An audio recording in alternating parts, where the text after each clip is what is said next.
अस्सलामुअलैकुम। आज की वीडियो में हम बात करेंगे कि हम अपनी ओवर थिंकिंग को कैसे स्टॉप कर सकते हैं। ओवर थिंकिंग है क्या बेसिकली?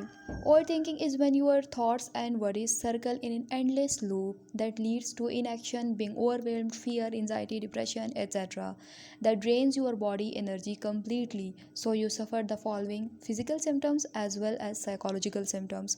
क्योंकि कोई भी बीमारी होती है उसका फिजिकल इफेक्ट भी होता है हमारी बॉडी के ऊपर और उसका मेंटल इफेक्ट भी होता है। तो जो फिजिकल सिम्टम्स है उसमें टायर्डनेस है, हेडेक है, loss of appetite, breathing problem, sleeplessness कि हमें नींद नहीं आती, बहुत ज़्यादा हम ओवर थिंक कर रहे होते हैं और स्पेशली ये बीमारी हमें रात के टाइम ज़्यादा अटैक करती है। डिफ़िकल्टी इन फोकसिंग, फिर हम फोकस नहीं कर पाते क्योंकि हम अपनी ही ओवर थिंकिंग वाली दुनिया में चले जाते हैं। Stomach problems, muscle stiffness, weight loss etcetera. And psychological symptoms include mentally tiredness, indecisiveness कि हम फैसला नहीं कर पाते, हम ओवर थिंक ज़्यादा कर रहे होते हैं तो हम प्रेजेंट में रह के फैसला नहीं कर पाते, कंसिस्टेंटली स्ट्रेस्ड और सेल्फ ब्लेमिंग, ये सारी चीज़ें आ जाती हैं। ठीक है, तो फिर हम इसको कंट्रोल कैसे कर सकते हैं? अगर हम ओवर थिंकिंग को स्टॉप करेंगे तो इसका मतलब कि हम अपनी थिंकिंग को 100% कंट्रोल कर सकते हैं। लेकिन कंट्रोल करेंगे कैसे? कंट्रोल इस तरह से करेंगे कि try to be mindful rather than mindful. अब इन दोनों में फ़र्क क्या है?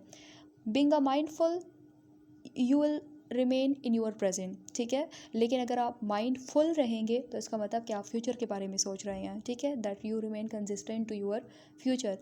अच्छा, अब इसमें क्या होता है कि आप अगर फेंटिसाइज करेंगे चीज़ों को, fantasises your goals and then hard work to get it, so इस तरह से आप इंगेज रहेंगे, आप उस काम में भी दिलचस्पी लेंगे क्योंकि आपने इसको फैंटिसाइज़ किया था, वो आपको पसंद है। इसके अलावा think about your favourite things that makes you happy, ठीक है, आप ऐसी चीज़ों के बारे में सोचें जो आपको पसंद है, तो फिर आपको नेगेटिव एनर्जी नहीं आएगी।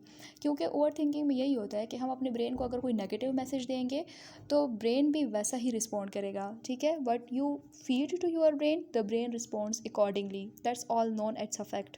ठीक है, so stay positive and feed your brain with a positive thoughts so you will radiate positive energy. Thank you.